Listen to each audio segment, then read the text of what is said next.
నమస్తే అందరికీ, welcome back to my channel. వివాహం తర్వాత సుఖంగా ఉండాల్సిన రాముని జీవితం ఒక మంత్ర, ఒక వాగ్దానం వల్ల వనవాస మార్గం వైపు తిప్పబడింది. కోపంతో రాముడిని వనవాసానికి పంపిన కైకేయి భరతుడిని రాజు చేయాలనే కోరికతో కైకేయి తనకు ఇచ్చిన 2 వరాలు అడిగింది. ఒకటి, భరతుడిని రాజుగా అవ్వాలి. రెండవది, రాముడు 14 ఏళ్ల వనవాసానికి వెళ్ళాలి. ఇది విన్న దశరథుడు తీవ్రంగా బాధపడ్డాడు. కానీ మాట తప్పలేని స్థితిలో బాధతో కుమిలిపోయాడు. సీత, లక్ష్మణులతో వనవాస ప్రయాణం. రాముడు తండ్రి మాటకు గౌరవం ఇస్తూ సీతను, లక్ష్మణుడిని తీసుకుని వనవాసానికి బయలుదేరాడు.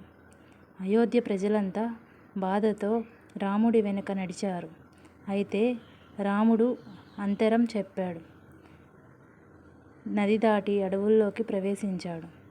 భరతుడి బాధ, పాదకులు పట్టుకున్న వ్రతం. భరతుడు ఆశ్రమానికి వచ్చి అన్న రాముని వద్ద రాజ్యం తలసరి చేశాడు. కానీ రాముడు వాగ్దానబద్ధుడై తిరస్కరించాడు.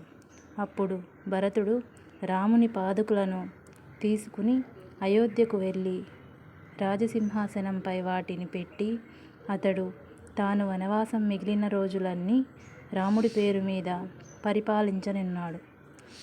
అరణ్యవాసం, శబరి దర్శనం. అడవిలో రాముడు శబరి అనే తపస్సు చేసిన భక్తురాలి ఆశ్రమానికి వెళ్ళాడు. శబరి రాముని కోసం ఎన్నాళ్ళుగా ఎదురు చూస్తోంది. ఆమె ఎంతో ప్రేమతో రాముని పాదాలు తుడిచి తానిచ్చిన జామ పళ్లను ప్రేమగా తినిపించింది. ఈ శబరి భక్తి చరిత్రలో చిరస్థాయిగా నిలిచింది.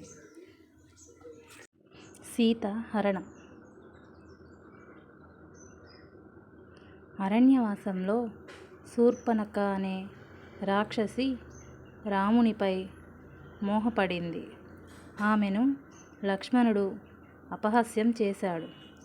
దీనికి ప్రతీకారంగా రావణుడు మారుగా మారి మాయామృగాన్ని పంపి సీతను ఒంటరిగా చేశాడు. తర్వాత సీతను బలవంతంగా తీసుకుని లంకకు తీసుకువెళ్ళాడు. ఇది రామాయణంలో కీలక ఘట్టం. ఇలాంటి మరెన్నో వీడియోల కోసం మా ఛానల్ని లైక్ చేసి, షేర్ చేసి, సబ్స్క్రైబ్ చేయండి. Thank you.